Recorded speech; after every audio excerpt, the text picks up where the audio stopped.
listening to the Sports Nutz.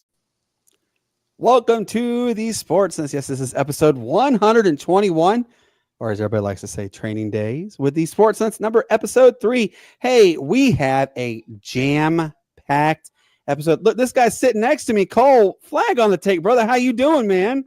Man, I'm blessed to be here, man. How are you guys doing? We are good. Don't worry, guys. Yes, there is a storm going on at where he's at. There's about to be one actually going on here in the upstate. So it's but quite gnarly. So if you hear some thunder, that is a hand up accountability. That's my bad. I don't know about all that because it's going on here as well. Yeah. It's cool. So we won't know whose it is. Sick. Exactly. Absolutely, guys. Oh my goodness, we are. You know what, Shane? Just tell everybody. First off, how are you doing, Shane? Man, with your hair, it looks so beautiful, by the way. Oh yeah, man. It Dude, takes what's a your little shampoo? while. None and shoulders. Love it. No, man. It's been a good day, man. Just been ready for this evening. Man, we got jam packed.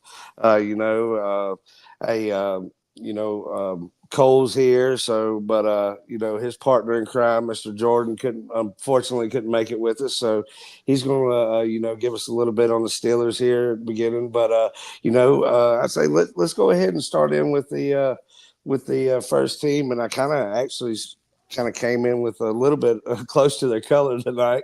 But let's bring Mr. Vince on. Coach Vince, what is going on, sir? What's going on, gentlemen? Y'all all right? Yeah, thank you so much for doing this, man. It means a lot. No doubt. I forgot about I had an event to be at. I'm actually at an event right now. My girl's daughter just graduated, got her RN license. So we doing a little function for her today. So I kind of forgot, Ooh, oh, yeah. Well, congratulations to her. Yeah, congratulations, man. Yes. For those who don't know, Vince and I have known each other for a long time. We have coached football together. We talk football left and right. One of Vince's favorite quotes that when he came on our show is Coach Brandon, if he could have the field from Albuquerque, New Mexico, all the way to Atlanta, Georgia, that's what he'd do, because that's how I spread the offense. But Vince, man, I'm beyond thrilled to have you, on here to talk to us about, the Detroit Lions, and I'm going to actually have the first question is actually going to go to Shane for you. Shane, go right ahead, man. Oh, yeah. Well, Detroit this year has kind of been said to be on the kind of drop off from the recent success that we've seen them have. They have had the change in offensive coordinator, but I do believe, their coaching situation, especially bringing David Shaw back to the game, kind of the quarterback guru he is, and, what you guys got going on. What are your thoughts on what we might see from the Lions this year? Well, I haven't been really following my team like I should because I've been, dealing with my football as well, trying to get team off the ground and so forth and so forth. But what I have been noticing, they're going to have a very hard schedule. I think they have the hardest schedule in the NFL. But far as missing the beat, I think far as with the players, with Aiden Hutchinson coming back, the offensive line has got more deeper. They added more rushers. I think Jabari Swift is back. I think I'm looking at Detroit to be a 13-win team this season. All right. I like that one. Cole has a question. Cole, right ahead, man. All right, Coach Vincent, you seem like a guy who knows how to build a program, got his finger on the pulse, got a little bit of moxie to you. I absolutely love it. But speaking of moxie, your head coach, who happens to be my favorite head coach in the NFL, Motor City Dan Campbell, has been married to the hip with Jared Goff very publicly. Now, you guys have been absolutely amazing these past 2 years. I expect this year to be no different. But how do you get over the hump? Like, is there anything – what do you think Dan Campbell and Jared Goff, that marriage needs to do to finally get you guys a Super Bowl that you so desperately deserve? That's a good question. And and I have the answer for that. Last year, if you look at it, Detroit was down 26 players. Um, they was hurt then almost the whole season, practically the whole season. With that, I do believe if all their players was back, I mean all their players wasn't hurt, I think they'd have ran the clock um, all the way through to the Super Bowl. I honestly believe that. And this year, I think they vision and they goal from what I've been seeing. Um, they're going to take it to a different notch. They added some key players that they did need. Far as on the edge, Jared Goff is Jared Goff, man. Since he left the Rams, his game, if you look at it, his stats done improved tremendously. You know, we got the double-edged swords in the backfield. Our receiving core and got a lot more better.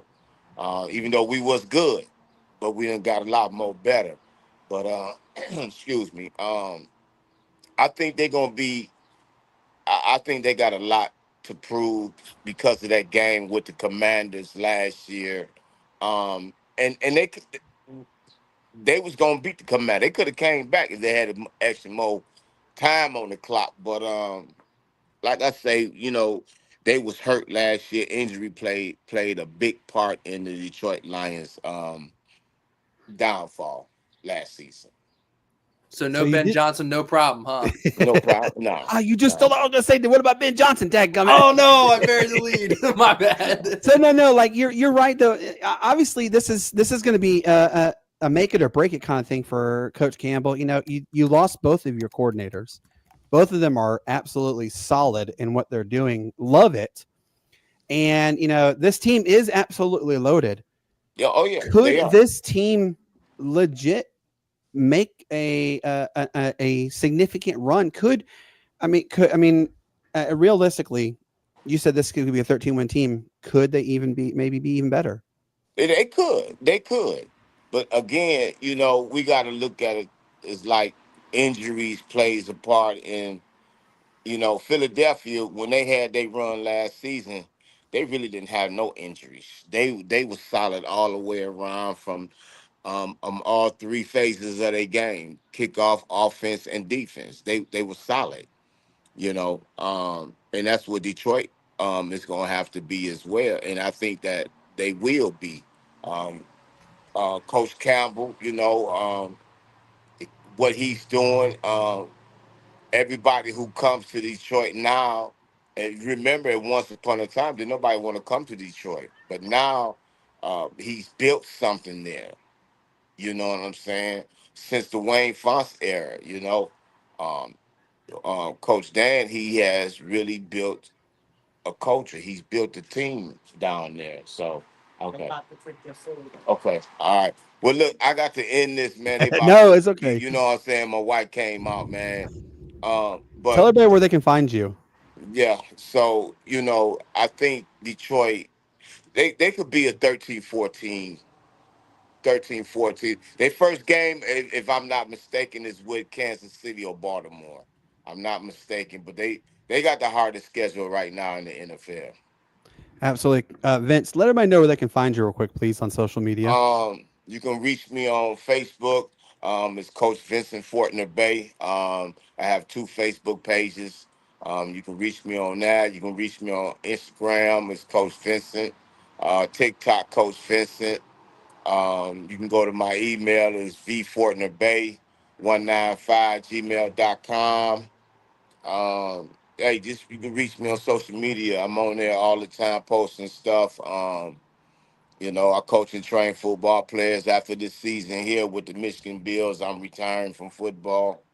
So, you can catch me on Facebook, Coach Vincent Fortner Bay. Absolutely. Vince, my man, thank you so much for coming on. I really do appreciate it. And I'll talk to you soon. Sound good? No doubt. Y'all have a good one, and thanks for having me on. Yes, sir. Take care. Thank you, Coach. And as always, go blue. All right. What a fantastic way to start the show. And I have. I'm really excited about this one. Which, by the way, like I told you, Cole, I have some really good friends. Shout out to my good friend, family friend, by the way, Braden Fajoko, Linda Villi, all them. Which, by the way, folks, in case you don't know, the entire Fajoko family is in Fiji right now. Braden is celebrating his wedding anniversary with his wife. Oh, wow. All right. Out of them. I love them. Auntie, Unc, I love you guys. Please give everybody in the Fajoko family love for us. Sam, appreciate you as always. But Cole, I'm really excited to hear, like, what have you really seen that could, make this be one of like these seasons that could either make or break Mike Tomlin. All right. So as we know, hey, Maddie, I know you're watching, brother. This Look, is for you. This is a wide receiver 1, brother. Okay. Just had to put that on the record. I came 10 toes down ready to debate with you, brother. I was looking forward to it. But I hope you're having a great night, Maddie, wherever you're at. I can't wait to debate with you next time I come on. But see this hat? This is a Ravens hat. Take it off. We put this one on. This is an unbiased football journalist hat. And you said, what about Mike Tomlin? How is he gonna break through this year? Yeah, this season could be a make or break. I mean, there's been a lot of transition that has happened with the Steelers. And I mean, I really want to know, like, could this be a make it or break it kind of season? I definitely think this is a make it or break it for Mike Tomlin, because the whole excuse ever since their Lord and Savior 7 retired over there in Yinsburg, their whole thing was like, oh, we don't have a quarterback. Oh, we have watched Russell Wilson. Oh, we have Justin Fields, who never properly developed. Oh, we got Mason Rudolph, the reindeer that doesn't know what he's doing. And like, I love that. Now they finally got a quarterback, first ballot Hall of Famer, arguably Mount Rushmore, greatest of all time. Aaron Rodgers in the chat, joining the Pittsburgh Steelers. So Aaron Rodgers in there now. I feel like Tomlin, he's going to survive the season no matter what. Unless they only win like 4 games, Mike Tomlin is surviving the season. But I think this is make or break it, because it's kind of put up or shut up, in my opinion. Like, you always, complain about, oh, I don't got a quarterback. You got a quarterback. You got a Hall of Famer. Let's see what you do with it. I feel like even if they don't win a playoff game, I feel like he's still going to keep that job, just because the Roonies are beyond loyal to him. But I feel like if he doesn't at least minimum win a playoff game with Aaron freaking Rodgers as their quarterback, I mean, I don't know what else to tell him. I love Tomlin. I think he's an amazing coach, but I think the message has gone stale. Shane, go ahead. Oh yeah, well, as we mentioned, Mike Tomlin and his coaching, kind of make it break it for him. My bad, guys. You're okay. You're good, but man, let's just shift the focus to the team and the on the field product. Now, that they've made many moves this offseason that we've seen, and have significantly gotten better at certain positions they needed to get better at, in my opinion. What does this say for them that, hey, we're going to be a contender, or are they just getting everybody out there, and are they going to be pretenders? So for those wondering, because obviously I've made it known how I'm a Ravens fan, and they're wondering how much Steelers football I consume. My best friend and co-host is a Steelers fan. My fiance is a Steelers fan. So I watch just as much Steelers football as Ravens football. So I feel qualified to answer this topic. And yes, they did shore up positions in need. They got that knucklehead George Pickens out of there and replaced it with DK Metcalf, who's slightly less of a knucklehead, but way more talented.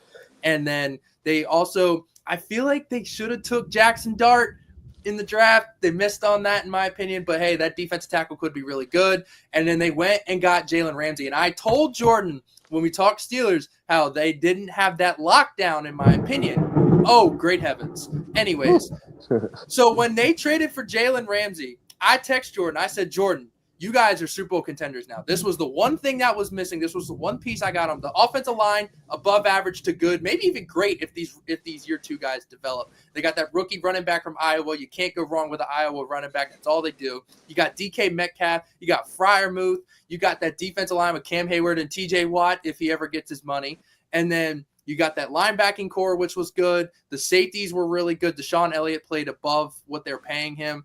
They all just needed that lockdown. They got the lockdown. I said, Jordan, you guys are now finally Super Bowl contenders for the first time this decade. And then 10 minutes later, Adam Schefter said, nada. They traded Minka Fitzpatrick. I said, what on earth is going on? So That me felt like a lateral move, but I think the Steelers, if Aaron Rodgers comes out and slings the pill, I'm worried about the coordinators because they have below average coordinators. But the Steelers, they put the pieces together, absolutely could make a Super Bowl run. All right, Seth, got to go to you then, man, because I know you got this too. What do you think? I mean, do you kind of agree with what Cole is saying, or I mean, could we really see a significant flop even happen? I honestly could see a flop happening. I can see it too. I can see it too. Don't worry. The depth on the QB position is really low, I think, with, like you said, Rudolph the red-nosed reindeer out there. I love that. That was awesome. Yeah. Yeah. So I'm not sure, like, running back wise, do you really think that they're set there, Cole? Like, yes. With Najee, Jalen out there? So Najee left this offseason to go to the Chargers, but Caleb Johnson, I'm high on. Jalen Warren, I don't see the vision. I think he's a good number 2 back, but I think Caleb Johnson really could be a good starting running back. Yeah. Yeah. Yep. And I see Warren carrying most of the load at the beginning of the season. Would be great for Caleb Johnson to get in there and really work in because, he still didn't have a whole lot of production, in his years there in college. So, it's good to see. I'm high on him too. So, I think he was the second best running back behind Genty, in my opinion, for the NFL readiness part. Wow. I like what you're saying on that. But look, this is a really good statement right here. Scott says, I could see a 7-10 season for the Steelers. The number 2 wide receiver right now is either Robert Woods, Roman Wilson, or Jonnu Smith, which Jonnu Smith is not a bad tight end. He did really good things for Atlanta and as a whole. But, I'm going to ask you this too, Seth, and then I'm going to go to Shane on the next question. Does Mike Tomlin's immaculate run of not having a losing season come to an end this year? I think it could. I am coming on a prediction of maybe 7-10 low floor, 10-7 ceiling. I would probably go overall 9-8, especially with the division they're in. I'm definitely seeing maybe Ravens losses, Bengals losses, maybe even a Browns loss. So, also Rodgers is pretty old, and I don't know, would you say that Tomlin might be in the hot seat in a year or two if things flop? That's kind of my question, actually. What do you think, Cole? If they go anything less than 10-7, I think the little lighter underneath his seat flicks on. I think that the little 3 dots in his car appear on a seat, and it could start to get warm. But I think with the Rooneys, how committed they are to Mike Tomlin, it's still minimum, unless they only win 4 games this year. If they win 7 or more, Tomlin is not getting canned this year. It's going to take at least 2 more years of them being 7-10 for him to get canned. Shane, go ahead. Oh yeah, well, this is kind of. I want to go to Seth first, and then go to the next one on this. Since the Steelers have made moves this year, do you see them, being on the cusp of that, kind of playoff talk, in the running for a second, possibly even first in the AFC North, maybe making some moves towards the trade deadline and seeing what the market might be on some of their, other pieces that they may have. I know it hurts to lose defensive depth, but they've got plenty of it seems to be. Yeah. Yeah, I would say Jalen Ramsey being added defensively. You've also got DK Metcalf, as mentioned before, on the offensive side. So I would say you have a good balance where you could get that 10-7 season, maybe be right behind the Bengals. I would say I would rank it this season. I would say Ravens first, Bengals second, Steelers third, and then Browns fourth. In that division. But I do see Steelers could maybe next year be second. So that's my prediction. All right, Shane, go ahead. Next question. Go ahead. Oh, yeah. Well, Cole, I want to get your thoughts on that. Kind of, do you see the Steelers maybe making some moves inside the season? So I think that the Steelers will finish second in the AFC North. The Bengals, dude, with how much they got going on, Trey Hendrickson, Shamar Stewart, just to name a few. They signed a stadium before they signed their first-round pick. The Bengals, with all this chatter going on right now, I can easily see them having an an 8-9, 9-8 year, which I'm cool with. I'm totally cool with them being 9-8. But the Steelers, I think if what's the trade deadline again? Week 8? I think so. I believe so. All right, week 8. If they're sitting like 5-3, 6-2, and there's like a disgruntled, maybe wide receiver, disgruntled corner, disgruntled safety, somewhere like a skill position that's disgruntled, and they want out, I can see the Steelers pushing their chips in the middle and being like, we have Aaron Rodgers for 1 year. We have a Hall of Famer for 1 year. So they're going to be like, we don't give a dang about 2026. We are in 2025. So to answer your question, yes, I totally see them pushing their chips in the middle if a good skill position player becomes available. And don't mind. So in case you guys can't hear, Cole has like this massive storm going on. And then you can kind of hear in the background, I just, one of our guests actually, he's 10 minutes down the road from where I live too. And this huge flash of lightning just happened. I was like, wow.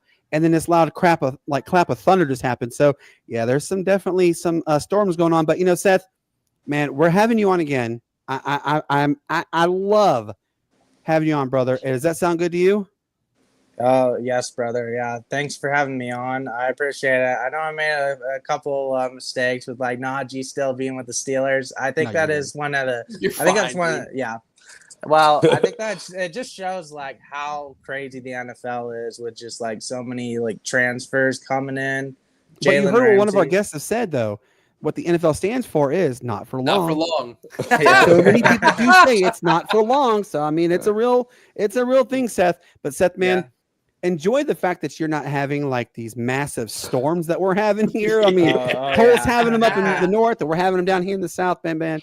Enjoy the fact that it's not scary lightning. But again, man, we're having you on again. I can't wait for it, brother. You take care of yourself. All right. Yeah, you too, brother. See you. I appreciate it, Seth. Thank you, Seth. Yeah, thanks, man. All right, guys, we have another. Oh man, I'm so excited about this next guest. Shane, let everybody know what is the next team, sir.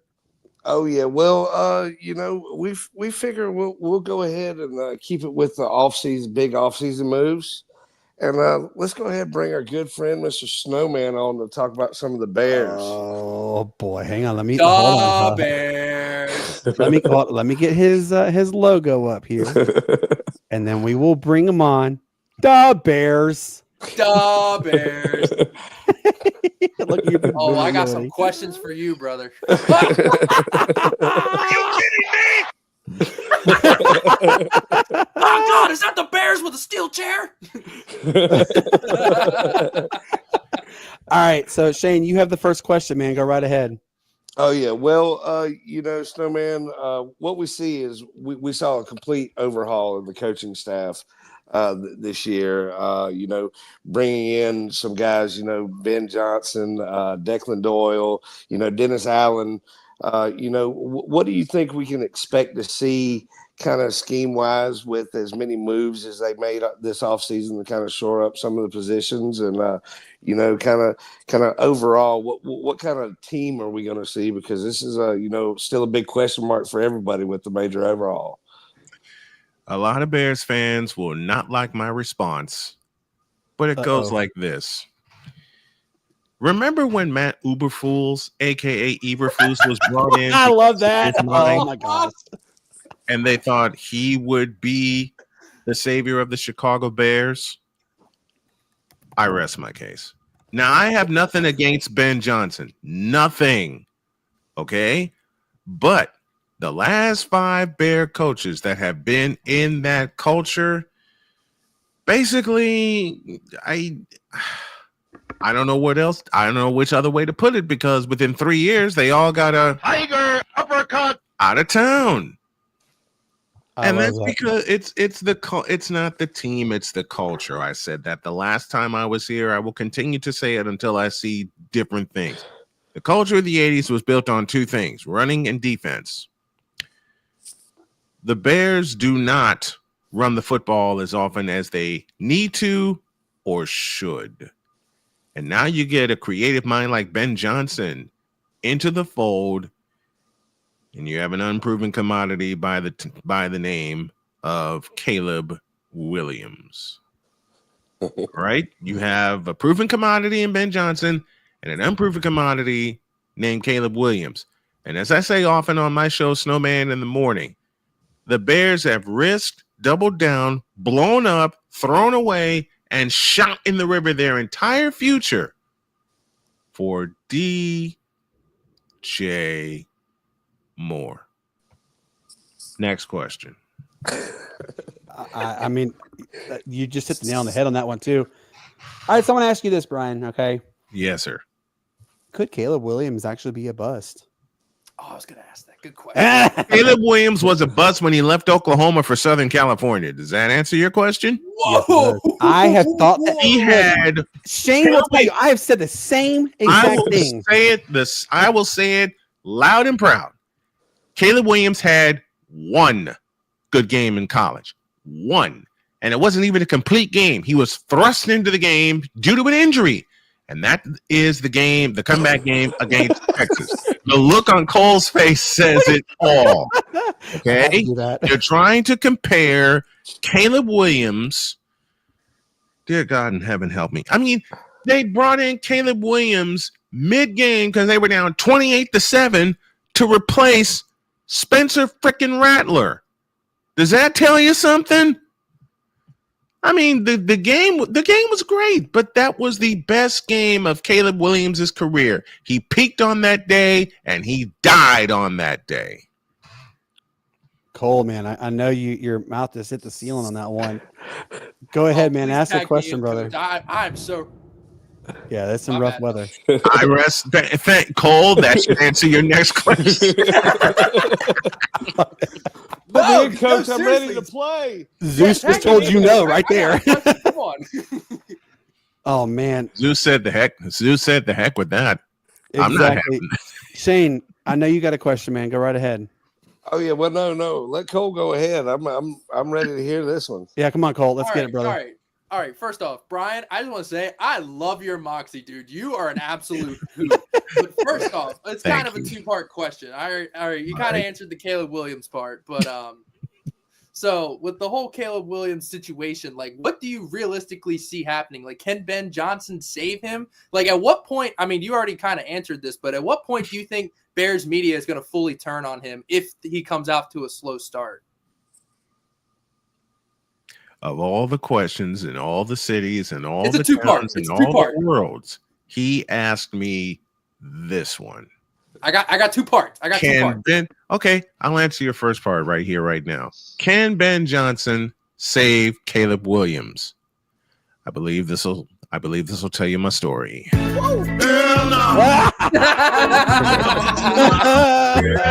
all right. Let me ask the second part then. All right, let me ask the second part then. All right, so yes, sir. By going by what you're saying, that Caleb Williams is absolute crap and needs to be kicked the heck out of Chicago. He needs to be kicked at a curb faster than Kirk 2 Chainz Cousins. All right, so let's say then that the McCaskies are like, you know what? We don't know how to run a football team. We need Brian Snow, and they let you inherit the team. What do you do? How do you save your beloved Bears if you're the owner? First of all, I tell them thanks, but no thanks, because my team is out in the Bay.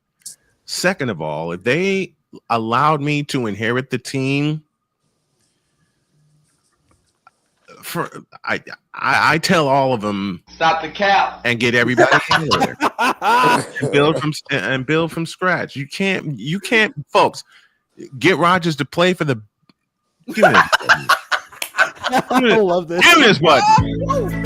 I mean, come on, you got it. This is awesome.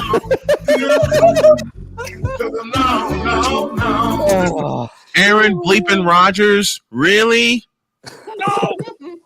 That would make every true Bear fan say, "You know what? That makes me mad." Let me answer that. I think Irish Puffin is the person who comes. Get Rodgers to get Rodgers to play for the Bears.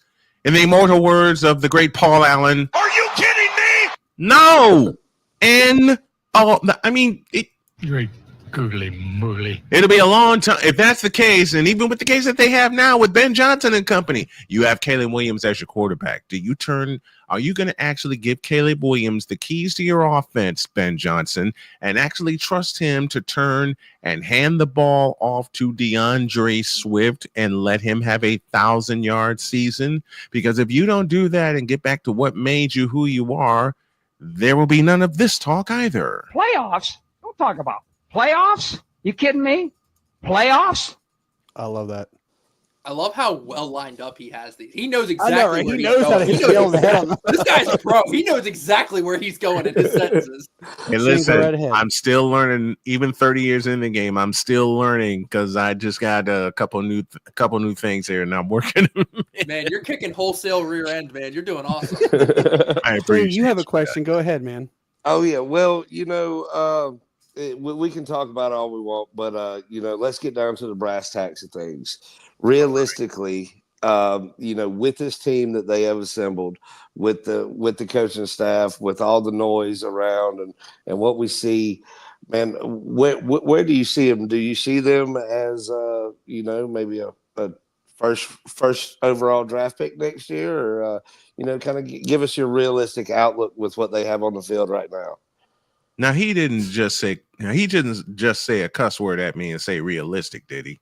Yeah. And with that thought in mind, you can look at this upcoming season and you just think one thing. I love it.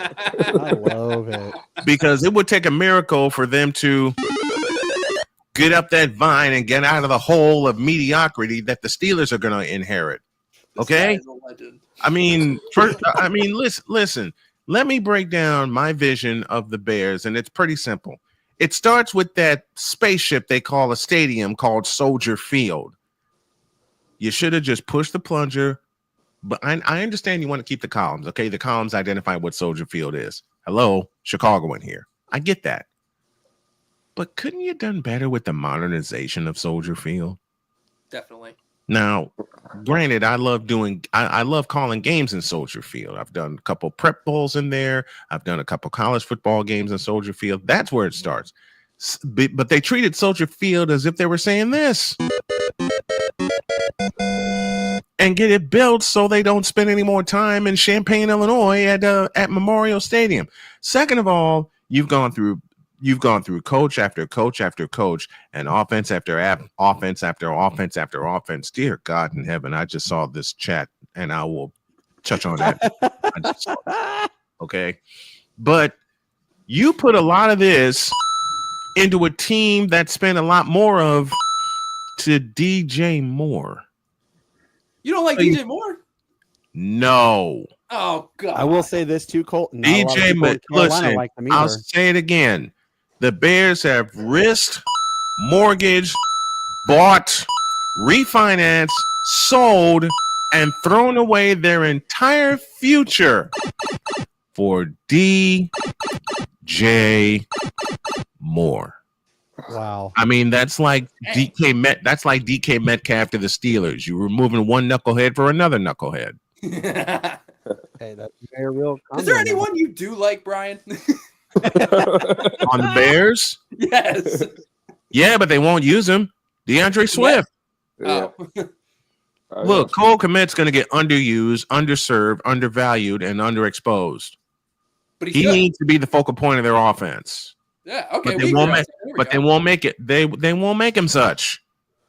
I don't know. Sam Laporta was kind of in Detroit. That's Sam Laporta. That's talent. That's a good tight end that's going to get better. Yeah, okay, that's what I'm talking about. Different. But look at what they did with Gibbs. Swift is a bigger, same athleticism as Gibbs. As I started this conversation with, look at the culture.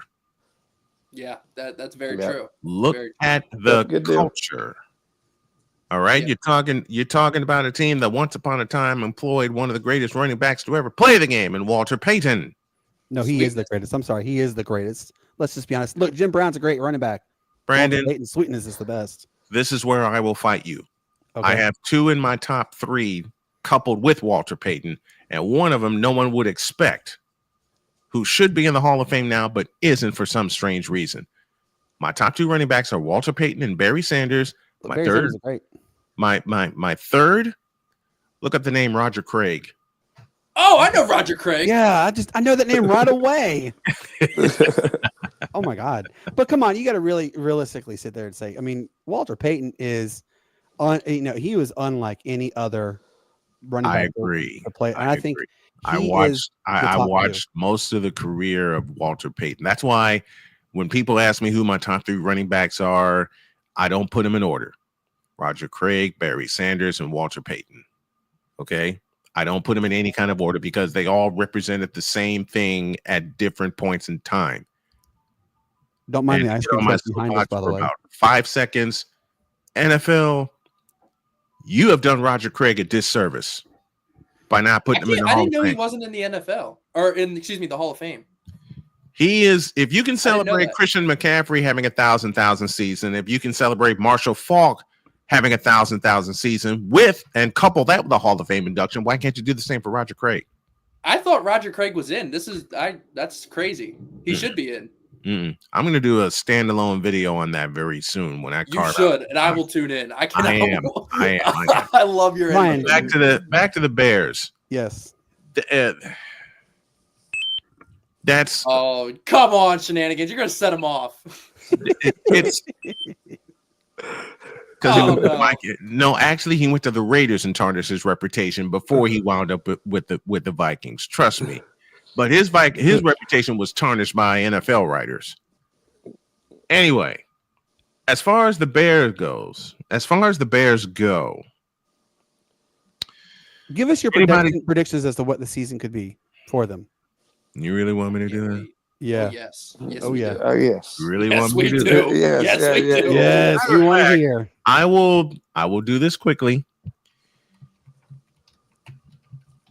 Don't mind me. Take a look. Oh, he's typing in the chat. Oh yeah. I'm. How many? Okay. The Tiger Stripes Media. The question is out. All right. We can just look at the preseason as a total loss. All right. Okay. The preseason's going to have their second and third stringers. All right. I am going to play this. I am going to do this as fairly as I can and be as truthful as I can. First of all, they start with the Minnesota Vikings. Tiger uppercut. And then they have to go to the Detroit Lions. Tiger uppercut. And then they have to face the Dallas Cowboys. Yoga fire. That's an anarchy game waiting to happen. That's a tie. Then you get the Las Vegas Raiders. They should be able to give the Raiders a couple of and pick up their first win. Dude, I would love to see his reaction to the Hail Mary. Then they get. You don't want that. You don't want to hear how loud I screamed my head off when that Hail Mary happened in the nation's capital. And speaking of which, they go play the Washington Redskins. Tiger uppercut, sonic boom. Oh, you can. Then the New Orleans Saints. Yoga fire. Throw it away. You have to beat the Saints. Come on. Throw it away. Who's the Saints quarterback? Dude, Ohio State could beat the Saints. Come on.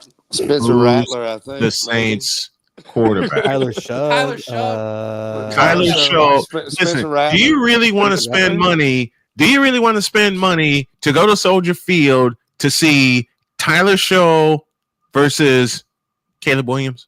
No. Do you really want to spend your hard-earned money for that? No, but you should still win that game. No. That's going to be a scoreless tie without overtime. The referees are going to call the game after the final play and no one scored. The referees are just going to walk off and be done with it. Okay. I love it. They'll get pummeled in Baltimore. They'll get blitzed by Baltimore, crowned in Cincinnati. Even Jackson Dart and the New York Football Giants. Come on, you have to beat the Giants. Jackson Dart will lay 4 bills on the Chicago Bears in that game. Wow. Then, of course, they play the Vikings. We all know what happens there. And then they face Aaron bleeping Rodgers. if I wasn't happy that a game did not start at 4:25 or 3:25, that would be the one. You know what you do when the Bears play the Pittsburgh Steelers?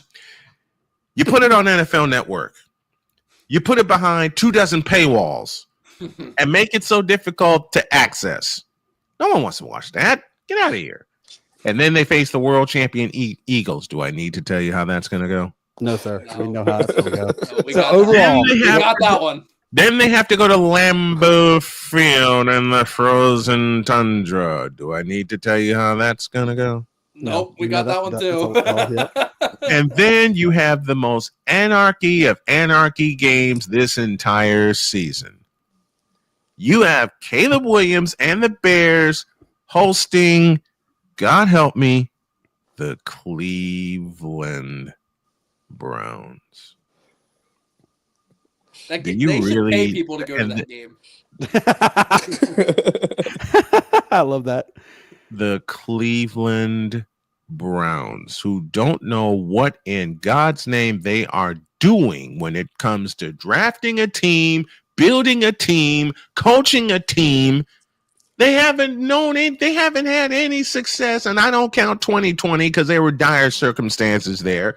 They haven't gotten it right since 2002. Can you imagine if Brian was a Browns fan? Oh my gosh! All right, so look, we have somebody who says they go 5-12. What do you have them going? 0-17.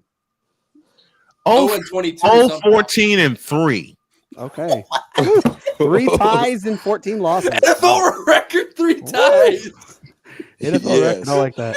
Yes. And then they get hammered by Green Bay at home. They go see my team in Santa Clara, and Brock Purdy will give them 3 bills and a half. First half. Someone says 1-16. No. Well, if they get 1, it'll be Vegas. If they get 1 win, it'll be Vegas. I'd give them to Vegas, and that'll be the peak of the Bears season. Bears somehow lose 20 games this season, and 3 of them are preseason games. What is that? I love it. I love it. I love it. Brian, where can everybody find you, sir? Snowman in the Morning is on every weekday at 11 a.m. You can find me on YouTube, youtube.com/@Snowman Multimedia. That's where y'all can find me. My 2 new websites, snowmanmultimedia.com and Snowman Sports. You lose in the bye week. I love that question. How do you lose on the bye week? The Steelers have Aaron Rodgers as their quarterback. The Bears have Caleb Williams as their quarterback. The Cleveland Browns don't have a quarterback, period. There's 3 examples of how you lose on your bye week as it is, okay? No, flag on the tape. No, not 31-3, 41-3. I tried to help. I tried. I love it. We're having you on again, but in the meantime, real quick, when is your next broadcast, sir? I'm on tomorrow morning at 11 a.m. for Snowman in the Morning. 11 Eastern, 10 Central. Okay. 10 a.m. Central time. Oh man. Very good.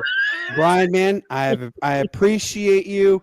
I will talk to you again soon, sir. You have yourself a wonderful evening. Please give Miss Jody our best, okay? Will do. I love you guys. Thanks for having me. I appreciate it. Thank you so much, Brian.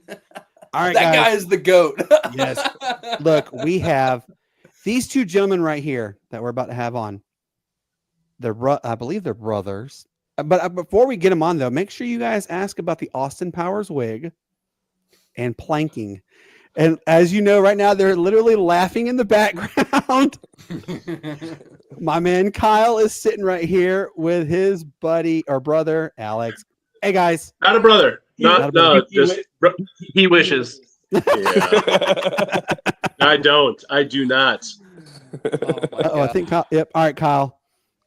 Look, man, you guys are basically divided. Look, you're Alex, you're the Vikings. Kyle, you're the go pack go.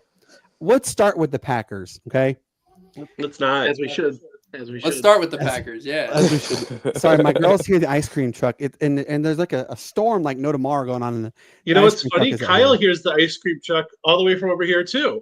Yeah, because it's literally parked right outside of our house. But that's Priorities, Brandon. Ice cream. priorities. I know my girls go. I'm smarter than everyone. I have an app for that. I have an app for that. There you go. I love it. All right, Kyle. So let's go right into it, man. This season has kind of been like an unusual season, to say the least. Okay. An absolutely crazy offseason for everything. Could Jordan Love save Green Bay? And Alex is looking at you like you're dumbfounded, but could Jordan Love save? I mean, I know you did mention yesterday Jordan Love. Is he not mentioned in the top those quarterback questions we asked? But again though, could Jordan Love realistically save Green Bay? Because I mean, Green Bay, they're only 1 or 2 plays away from being a disastrous, shipwreck. Oh wow! Shots fired. Thanks for having me. I appreciate it. No, I'm. Uh-oh. Lost you. You're good. We got you. You're good. We hear you. We see you. Oh, okay. Yeah. So Jordan Love last year, I think it was a little unfair to truly judge him.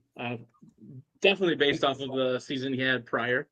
Because he was injured most of the year. I mean, he was mobile for half the season, or immobile half the season.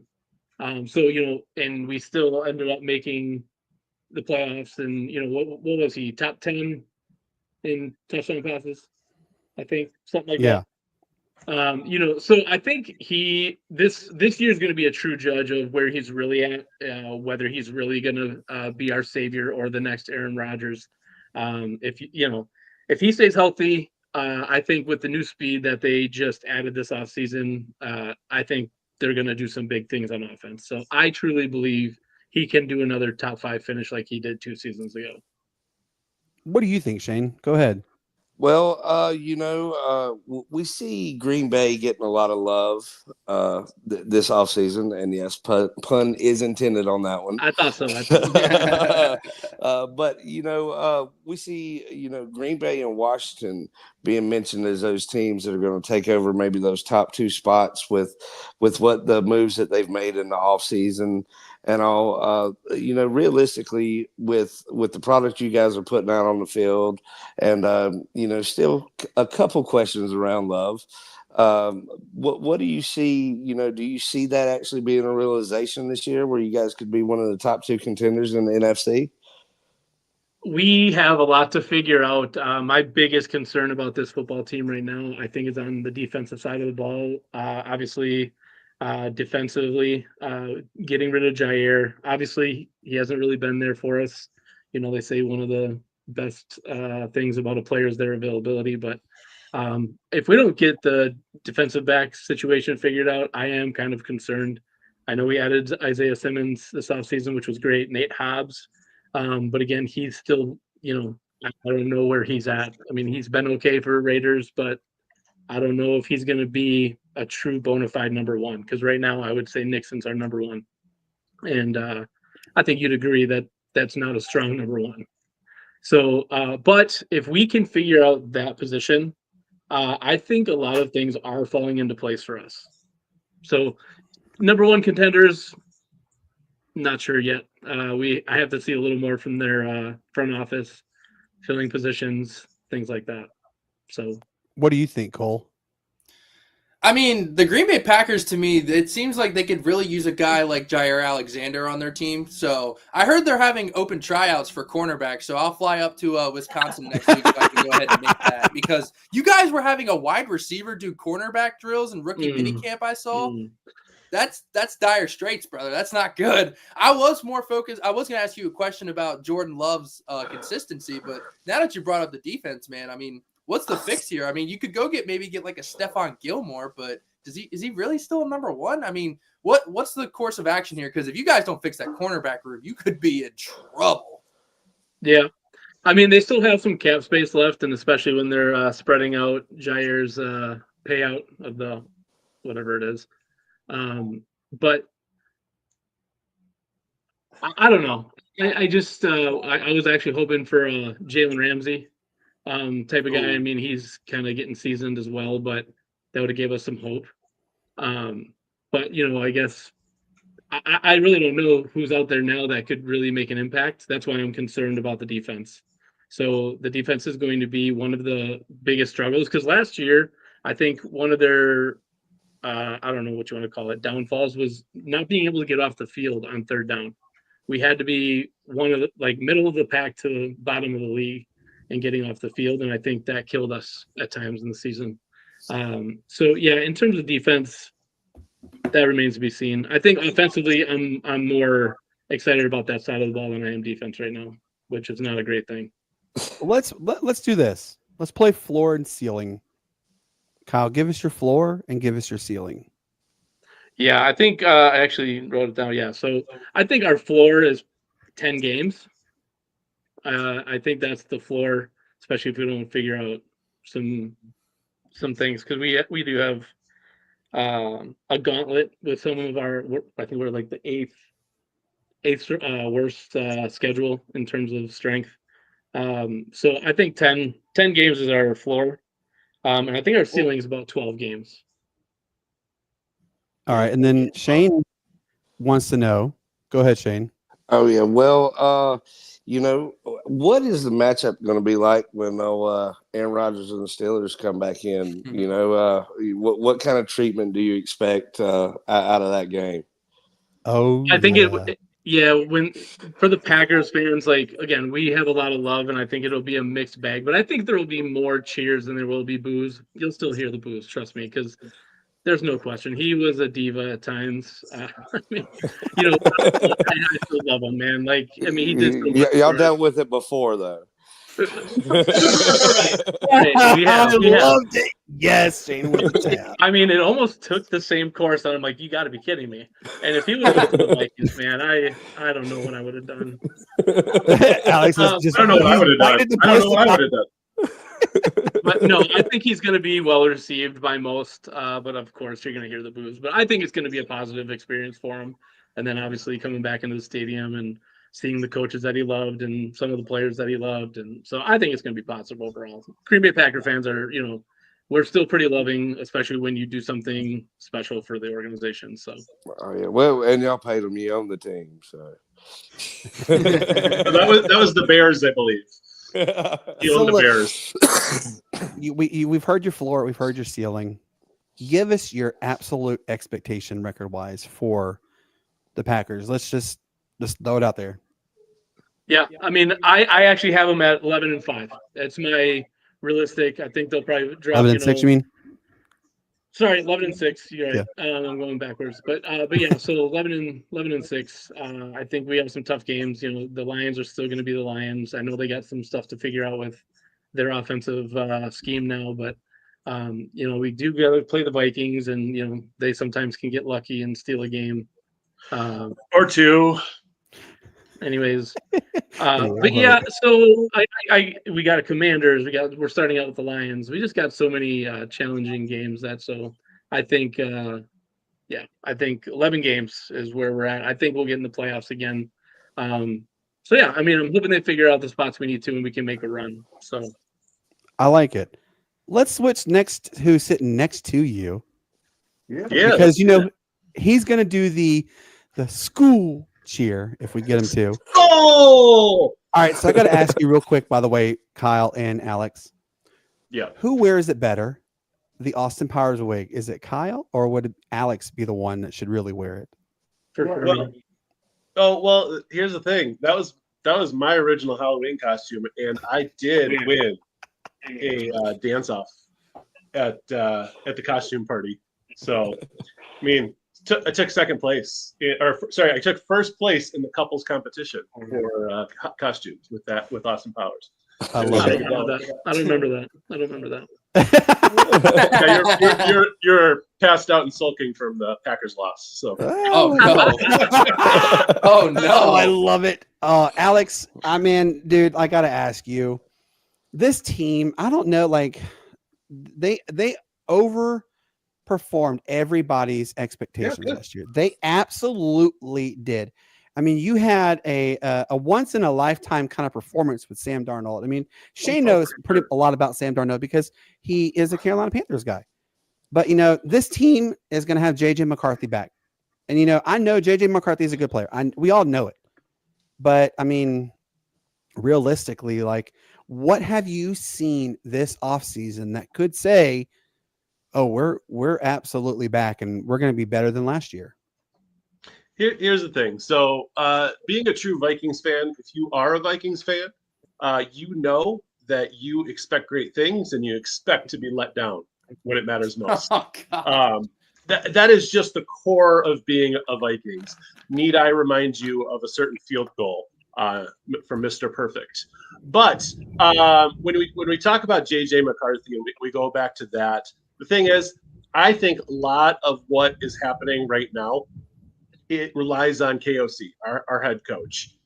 The thing is, look what he did with Josh Dobbs. I mean, a guy who came into our organization, didn't even know the plays, and he had him winning games. So here's the thing. I like JJ McCarthy. He was great in college. NFL is a different game.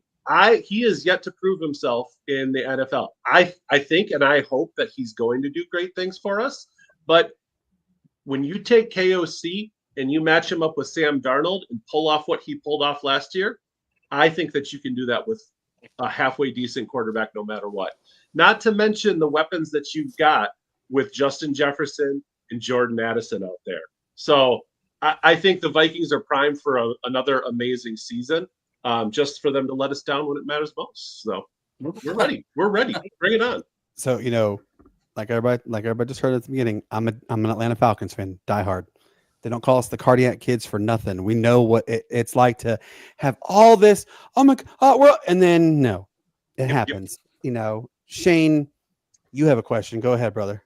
Oh yeah, well, you guys still have one of the best defensive coordinators in the game, to me, and Brian Flores, and he's continually in the top 10 of defenses, throughout his many years as a coordinator and a head coach. What do you expect from that side of the ball this year? Here's the thing. I was surprised that we kept him. I thought he was going to snag a head coaching position somewhere. I really was. And so the fact that he stayed here, I think he's got a bone to pick with the NFL, and he has got something to prove for himself this year. What I love about his defense is that he gives the players the options to be their own leaders and make decisions on the fly. And that's what you see very consistently on that defense. Not to mention, we got Harrison Smith, who re-upped for 1 year, which I personally think will be his farewell tour. There's a lot of people that have a lot to prove, mainly Brian Flores. And I think Brian Flores does even a quarter of what he did last year. I think that we've got a great defense coming on here. I love Brian Flores. I think he's done fantastic for our organization. And I honestly wish him the best when he gets a head coaching position next year. You're right. Brian Flores, man, he is. He coaches one of the absolute stifling defenses. I love it. And I played defense. I played it. I love defense. We had Rashid Simmons on last night from the Giants. And it just something about defense. Defense is just it's offense is fun, but defense wins you championships. I absolutely love it. I think we are in store for an absolute, amazing NFC North run. But let's go and ask, we're going to do the same game we play with Kyle. Let's play floor and ceiling. Give us your floor and give us your ceiling. Kyle knows exactly what I'm going to say. Undefeated. 17-0. I knew it. my floor? Yes. 17. My ceiling? 17. Playoffs? 1-0. We're going to go right out. I was going to say 1-0. I think the playoff ceiling is a little high. I think the playoff ceiling is a little high. Man. No. I mean, as a true Vikings fan, I'm gonna say it. This is our year, man. I do think that we got the options to go to the Super Bowl this year. It's all gonna ride on whether or not JJ McCarthy can pull it off. Well, how excited you're getting. JJ McCarthy has played 5 snaps and has 1 meniscus tear. All right.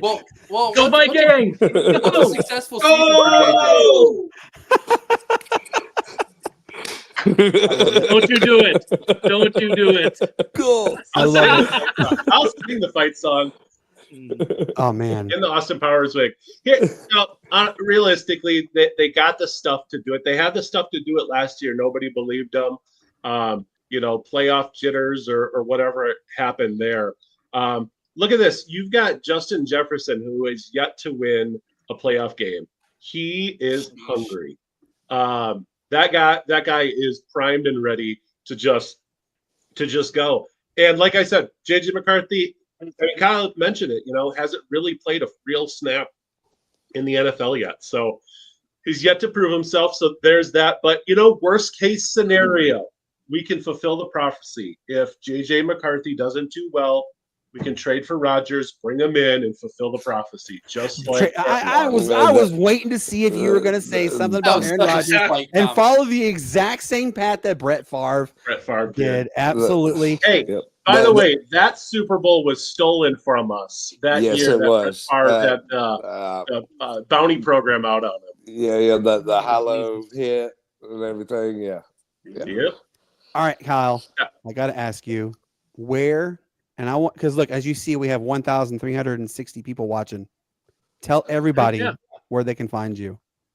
The main places you can find us are on YouTube, Facebook, TikTok. Those are our main ones. You can do a link tree and do Serious Shenanigans podcast as well. That has all of our social medias. So that's where you can find us. And when's your next episode or clip that y'all are going to put out? We do plan to do a couple clips here. We're going to get back into that. We kind of got away from doing some of our skit-based stuff. We didn't want to go too heavy on that. But next Tuesday is our next episode. Yeah, we got a good episode coming out the following Tuesday where we don't just talk football, although that is a big underlying factor of what we do. But we have a lot of fun. We're serious, but man, we have a lot of shenanigans with what we do. I love it. And we have a Scottish guy joining our podcast. We're not going to. Tuesday. My mom was born the in Scottish Scotland, Warrior. So. Look, guys, what's that called?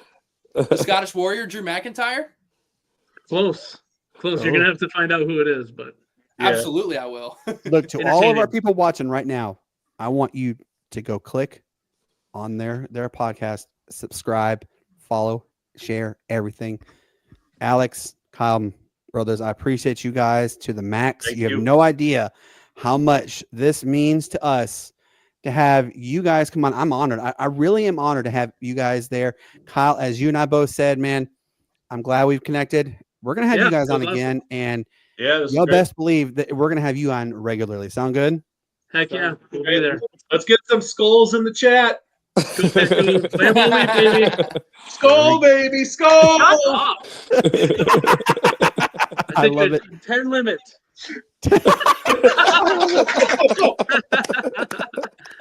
Guys, you guys have a wonderful evening, and we'll talk soon. Sound good? Thank you so much. Appreciate you. Later, fellas. Oh man, that was great. So much fun. They fight like brothers. I love it. Yes, I love it. Pensman, good to see you, brother. All right, we have a guy. This guy right here is going to actually talk to us about some Niners. And look, Brian, I hope we have a guy named Ben as well. Our man Ben is going to share some love with us as well. Hey, make sure you guys follow this gentleman right here. Immediately follow him. The dude has some of the best content you will ever find, and he's got some good connections. All right, guys, you ready to bring on our next two guests? I am ready to do it. Ben and our man Brian. Brian and Ben, man, guys, how are y'all doing? I'm doing good. Great. How about thunderstorm's going crazy though. Yes, like it's going like I don't know if you guys know this. All right, so Brian lives in Easley, just like I do. And it's stormed. It's been stormed. It's like lightning like crazy. And then ironically, my wife and I are sitting here looking and we're like, what is it we hear? The ice cream truck is literally pulling behind us. Brian never like, stops, brother. Come on now. Oh my God. Like it was the ice cream and it's so much fun. But man, I'm excited to talk because Brian, you actually mentioned this article to me about a potential trade, a crazy trade, by the way. Could you kind of maybe mention it, sir? Oh, we're Yeah, putting this it's on air. a three-way. I think it's a three-way trade where it's going to involve Brock Purdy going to. I forgot what it is now, but it's a three-way. It's a three-way trade, and it's a crazy trade. Let me tell you, it would blow your mind if it doesn't happen, but I don't think it's going to happen because you're going to have. It's a 4-team trade, by the way. The Saints would probably get Brock Purdy, and it would be a crazy trade. It's just one of them crazy trades. The Niners would get Kirk Cousins, okay, and then the Dolphins would get Brock Purdy. Yeah, that's what it is. The New Orleans Saints would get Tua Tagovailoa, and the Falcons would get Matt Hennessy. Now, also, there's some draft picks mentioned as well, but this is absolutely like a bizarre mentioning of a trade. But Brian, this season this offseason has kind of been like a fire sale really for the Niners. Look, I know about Kyle Shanahan. The whole state of Georgia, the city of Atlanta absolutely hates him. And for rightful reasons, because you just can't run the daggone ball to get, one first down and win the Lombardi, but that's for another day. Yeah, that's for another day, another talk. But what have you seen this offseason that can give the Niners a glimpse of hope? Well, I was just looking at their draft picks. You got the Williams guy from Georgia. He's gonna probably help Bose out on one side to the other, and then you got Alfredo Collins, who's another defensive. They've got like a lot of defense, but my only concern is the corners. I mean, is it going to be a misfire on that? So that's just my thought. It's going to be the defense. The whole entire thing is going to be the defense. And what they've seen is, I just wish CMC would actually get better. Who's going to step up after him? And that was just my thing. That's a very prominent question with him. People sit there and they say Christian McCaffrey, he's a great player. Look, his dad was a fantastic player. I loved watching McCaffrey play growing up. Yeah, he's good. He was a fantastic. Look, CMC and Shane, I want to bring you in this too real quick. And Ben, also, I want you to chime in. Call everybody. Time on this one. Yeah. Did he get overworked in Carolina? No. I believe he did. I don't believe he was overworked in Carolina, but I believe that what happened was, I'm reading a book right now, the Last Folk Hero, Bo Jackson. I'm getting into the part when he starts getting hurt. I think that's kind of been the downfall. Once he started getting hurt, it's kind of just gone downhill. Of course, modern medicine is amazing. We see Tiger Woods have back surgery and come back and play golf. And win the Masters, by the way. Yeah. I think at the caliber he was playing at was peak physical shape, and now the injuries have taken their toll on him. Look what Pinsman just said here. Pinsman just said, no way he is overworked in San Francisco. Yeah, well, and I see that, but also they're very wary of him getting back on the field with the injury concern. So he's still a very electric player, and athleticism speaks for itself on the field. So I could see a bigger jump in production this year, but like I said, those injuries just have taken toll on his body. What do you think, Ben? It's a classic case of the Madden curse, man. Yeah. Yes. Oh my God, I'm so glad someone brought that up. Thank you. Yeah, the Madden curse. He's not been the same. I genuinely think, I don't think I agree with the previous commenter. I don't believe he's being overworked in San Fran. But that's because San Fran is probably the greatest case in the NFL of the RBBC, the running back by committee. I mean, they run what, 2, 3, sometimes 4 running backs in a given game. So, of course he's not being overworked now, but I think if the question is what has caused him to go through the severe injury that he's gone through, I think I disagree with Cole. I think he was overworked in Carolina. I mean, you look at how they used him. I mean, yeah, he's an incredible talent. It's hard not to use him, but with a team like Carolina, I could not tell you who the second running back was behind him before he left. I mean, I couldn't tell you who it was because Carolina didn't use him. I mean, for the first 4 or 5 years of the NFL, I'd like to know what his usage rate was. I need to research that, but I'd be willing to bet it was well over 85%. And Brian, you're right on. I want to ask you this too, because you have to have seen this too. Like Christian McCaffrey. I mean, I can remember, and look, Matt Rupp. Oh God, Matt Rupp. Matt Rupp. Their old coach. I feel he overworked him, and injuries absolutely are taking a toll on him. But do you think, Brian, that CMC is overused in the game now? The first year that he was at San Francisco, I think he didn't know. He knew the playbook, but I think that they were one-dimensional. They were just running him. And then you had Deebo Samuel, who at the time was a receiver, and I think they just switched him off and off. Now, here's another key point that I kind of hinted a while ago, and I found this out too. Don't forget about Jordan James out of Oregon, the Oregon Ducks running back. He ran a 4.37s and a 40 dash at the combine. So if they do, and then I brought up this. Let's see. This is their depth chart. That I pulled for ESPN, but that's just their depth chart right there, and you can see it's Brock Purdy, Matt Jones, and them. And then you got, the receiving core, Brandon Ayuk. That's a good question right there. Like, yeah, what realistically could come about with Brandon Ayuk?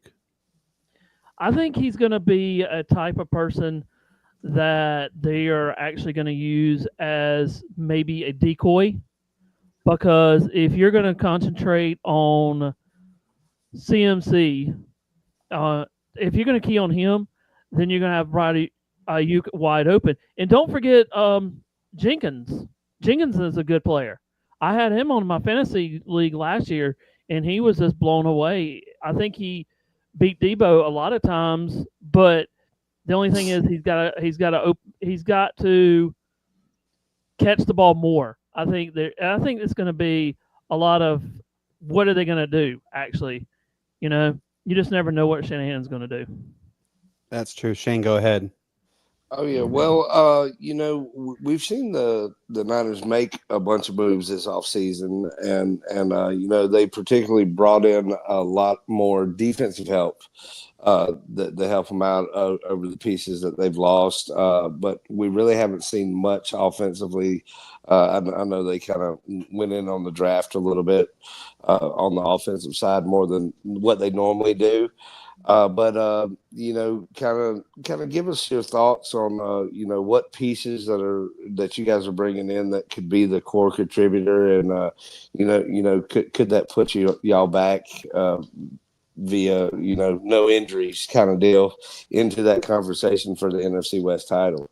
Well, Shane, my thing is it's going to be defense. Last year, it wasn't really about defense because you didn't have CMC back there. So the defense were just keying off of, okay, we're just going to go up to, getting Deebo double teamed. Now with him being gone, my concern is the corners, the defensive, look at that area in the spring ball, the summer into the fall, and then look at the regular season. That's my downfall, is what is the core of the defense going to actually look like down when they're going to pass rush? Who's going to be their main pass rush this year? I mean, you're going to double team not Deebo, but you're going to double team Boza. I mean, that's the only defense right there. I haven't paid much attention to it, but you still got some veterans on defense, but I think it's going to be on the defensive side where they're going to struggle at a lot this year. What do you think, Ben? What realistically do you think could be the pitfall for the Niners? I kind of tend to agree with Brian. I think the defense has a lot of question marks. I think the secondary in San Francisco has. I can't remember the last time they've actually been great. I know that sounds like a bold take, but I feel like the reason the 49ers defense has been so strong for so many years has not been their secondary. It's been their pass rush has been their front seven has consistently been top, maybe probably number one in the NFL for many years. But now that you're starting to have some injuries and some guys leave, I mean, Dre Greenlaw being the biggest loss, I think the lack of having a presence, pass rush presence, and the lack of the ability to stop the run is going to be what ultimately is their downfall. And also, hey Brandon, one other thing, I think they signed the player from the Eagles today or something or yesterday, Buff or something like that. I think they signed him for a 4-year deal. I think out of Philadelphia. So that so that's help. That is help right there for them too. Yeah. Cole, what do you think? I mean, obviously we know what Kyle Shanahan does. We know what he is, kind of thing. Obviously he has shown glimpses of like a fantastic offense. But what do you think, Cole, could be the pitfall for, realistically, the real pitfall for the Niners? Oh God, where do I start? I mean, if Brandon Ayuk's knee doesn't fully come back to 100%, like early enough in the season, like obviously at some point in the year he will be 100%. But if it's not till week 8 or 9, they could have already lost 5 games at that point, and they could be in a heap of trouble. Christian McCaffrey somehow injures both of his Achilles again. That could be a downfall. Brock Purdy, I think, is going to go back to what we've seen from Brock Purdy. I don't think last year was really an accurate depiction of the quarterback that he is, in my opinion. But the defense, you let the corner go. I forget his name. Lenore. You let him go. You let Tarvarius Ward go. Like that's like 2 key losses in my opinion on the defense. Plus Hufanga, the safety that you lost. So I think it is the defense. I think Brandon Ayuk's knee, because we don't know what Ricky Pearsall is. He was too busy, getting ambushed in a robbery. Unfortunately, I'm grateful that he survived that and that he's okay and able to play football. But we still don't know what he is because he didn't really have a full season to develop. So you can't really count on him. So there's too many question marks that we're not really going to know till about week 4, 5, and 6. I like what you're saying on that one. All right, Shane, go ahead. Oh yeah, well, I guess this poses for everybody. What do we realistically see the 49ers as this year? It's kind of a timid NFC West, as you would put it. There's no kind of clear cut kind of leader in the division in the way I look at it, other than the moves that the Rams made this offseason. But, that's another story. But, kind of where do you see the team this year and expectations on what we can see on the field? If you look at their schedule, they got the Seahawks, they got the Saints, the Cardinals, Jacksonville, the Rams, Tampa Bay, the Falcons, Texans, the Giants, and then the Panthers, and the Browns, the Colts, the Bears, and Tennessee, and then at the end of the season they got the Seahawks. My record for them is probably going to be somewhere around probably 14-3, maybe 14-3. Whoa! You're giving him a 14-win season. Whoa! No, yeah. No. That's not. I am going to say that this is the easiest schedule we've heard all night. Yeah, you do have the easiest. Yeah, I mean it is the easy schedule. I mean, if you look at the schedule, there's good wins, but that's my realistic. Hey, switch those numbers around. 3 and 14, maybe. Yeah. I have their floor as 7 wins. Their ceiling is 12. What do you have, Shane? I could see them being floor 5. Wins 11 just because of that defense. I think with the teams that we're going to see against the Niners this year, kind of looking at it, I think that they could burn them with a spread style, 3-4 receivers out there all day long, kind of deal, and just pick them apart. I'm gonna kind of agree. I'm gonna agree with Cole. 7 floor, 12 ceiling. Yeah. But Brian, do your realistic prediction, like score wise. That was my realistic is probably like 4. I mean, it's gonna be in the 12s, but that's better. The worst that they can do is have a 9. If CMC gets hurt or something happens, then they'll win 9 games. If that happens, that could be the worst thing that happens. They'll lose. They could do like they did last year and just plummet. You think even if McCaffrey gets injured and Ayuk doesn't like fully come out the gate hot, they can still win 9 games? They do have one of the easiest schedules. Yeah, I mean, I know, but whew. It's tough. That's easy. That's going off an easy schedule based off of last year. We don't know how much teams are going to improve. We don't know that. That's true. Exactly. You hit the nail on the head right there. Yes, you did. Yeah, absolutely. Yeah. All right, so then let's wrap this with this question up, poise for everybody. Okay. Do the Niners legit pose a threat to play in February, or are they a few years again down the road from it? Start with you, Brian. I say a few years down the road. I think if they do make it to the playoffs, they'll lose in the first. They'll lose in the first round. That's how I think it. I think they'll come up. They'll go, okay, we're going to win this, and then they'll get an idea, and then they're going to go, oh no, we just lost. That's possible. I think it's going to run in the first round. Cole, what do you say? I think best case scenario, they win 1 playoff game, and that's if they get like a cupcake. What do you think, Ben? I mean, I hate to beat a dead horse. I don't think they make the playoffs at all. I don't see a path. I mean, think about it. Let's think about how much. If we're just going off of last year, think about the Commanders. The Commanders made the playoffs. Then you have the reigning Super Bowl champions. That's just in the NFC East alone. Then if you talk about the Cowboys, I mean, they never live up to expectations. But let's say they do. That's 3 teams in the NFC East. I know the NFC South has been crap as of late, but let's say that the Falcons have a good run or the Panthers have a good run, which I could actually see happening. I think both of those teams could be solid. I don't think they're going to win the Super Bowl, but I think you could see a wild card spot for one of those. I think that's very possible. Then I think the Rams come out on top in the NFC West. I mean, there's only so many playoff spots. What about the North? Where is there a path? Where is there a path for the 49ers? And then you think about the NFC North, which in my opinion is the best division of football. So if you have 3 teams in the NFC North make it, and then you have 2 teams in the NFC East make it, I mean, there's no path. Where's the path for the 49ers? You hit the nail on the head. I'm just curious. Realistic. You hit the nail on the head on that one. Shane, what do you think? I mean, what realistically in your eyes, Shane, do you see for this Niners team for this year? Well, I've said it before, kind of on here on a couple of episodes back. When we covered, another NFC North team, West team. I think this is the NFC West and the AFC South are by far the 2 weakest divisions because,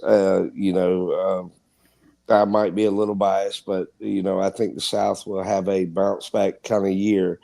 And there's just too many questions in the West to kind of deal with it. I do see San Francisco being, in that conversation with kind of Seattle maybe as being that number 2 team. What their records are I believe I'm going to tag on what Ben said, might be a moot point when it comes down to it, because, there's only so many solid playoff spots and there's a lot more solid teams out there in the NFC than what we see in the West. So could they sneakily get in with that schedule? Yes, I see it, but I see a very quick first round exodus being as maybe the 6th seed, but really being a team there when there's another team more well-deserving that played a harder schedule and is really a better team all in all at the end. I 100% agree. Brandon, I got a question here. Not a question. I just looked it up. The 49ers preseason odds right now to win the Super Bowl is plus 1,900. That's what it is. and that's based off of FanDuel. I'm shocked it's not higher. Yeah. It's based off. Yeah. Well, we can all just sit here and say this, and I want you to all agree, this is gonna be a fantastic season for football.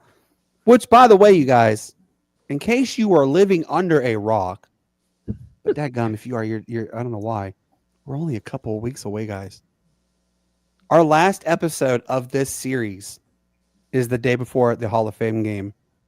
Football's back, y'all. It's back. Bang! Let's go. We cannot be more ready. Look, guys, this has been an absolute blast of an episode. I cannot tell you how much fun we have had, from our good friend Snowman, our guy Cole, Brian, Ben, Kyle, Alex, Vince.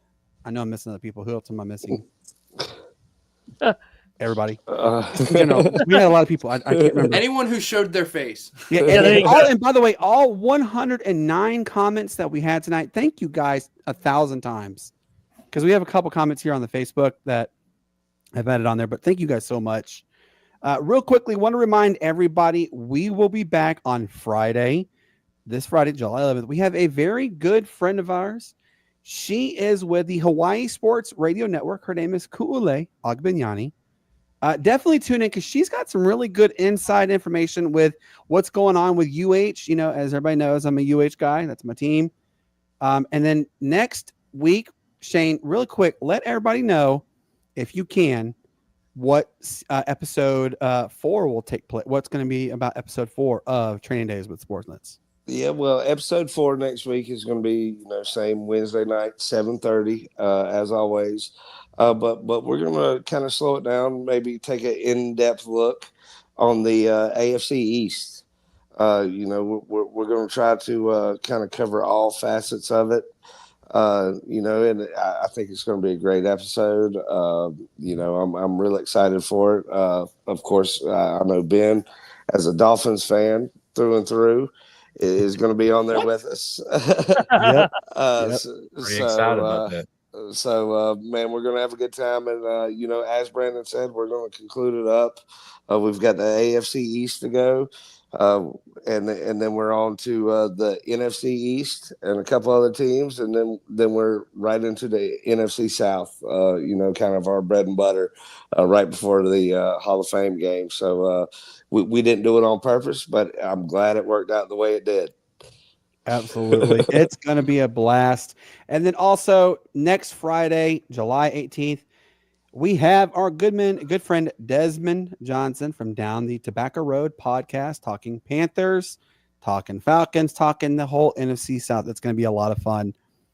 So for everybody who tuned in tonight, for everybody who showed the support, thank you guys 1,000 times over. Brian, where can everybody find you, sir? Everybody can find me on these little. You can find me on Tiger Stripes Media, on Odyssey, YouTube, and Kick. Kick is actually TS Media, and then you can find me on Spotify and all that. I haven't really got a podcast, but I'm going to try to start one as soon as possible. I'm just going to try to work on it. This is probably going to be me just talking sports when they come into college football and everything. So that's just my little thing, unless somebody wants to go on there with me. Very good. So that's where you can find me at. Cole, where can everybody find you, brother? Oh, man, you know where you can find me. At Flag on the Take Pod on YouTube. We are at Flag on the Take on all social media except for Twitter. We're at Flag on the Take 23 there. So, yeah, please come check us out. The best new comedic, informative sports podcast out there. I highly, highly recommend you check us out. I promise you won't be disappointed. We drop new episodes Wednesdays, but soon we're going to change that to Tuesdays and Thursdays. But, yeah, please give us a chance. I promise you won't regret it. At Flag on the Take Pod on YouTube. Please like, comment, and subscribe. At Flag on the Take on all socials except for Twitter. At Flag on the Take 23. Drop a follow. Appreciate everybody. Thank you so much. Yes, sir. Yeah. And Shane, what do you tell everybody? Oh, man, as always, man, we hate that Matt couldn't be on here. And, he tells everybody, don't get flagged, especially in the game of life. Yes. But man, it's been great. We appreciate everybody. And, may the good Lord bless, and peace, love, and bacon grease. Yes, peace, love, and bacon grease indeed. As I always tell you guys, peace up, A-Town down. Why it's the greatest sports city there ever was. Have a wonderful night, and we'll talk to you on Friday. Bye.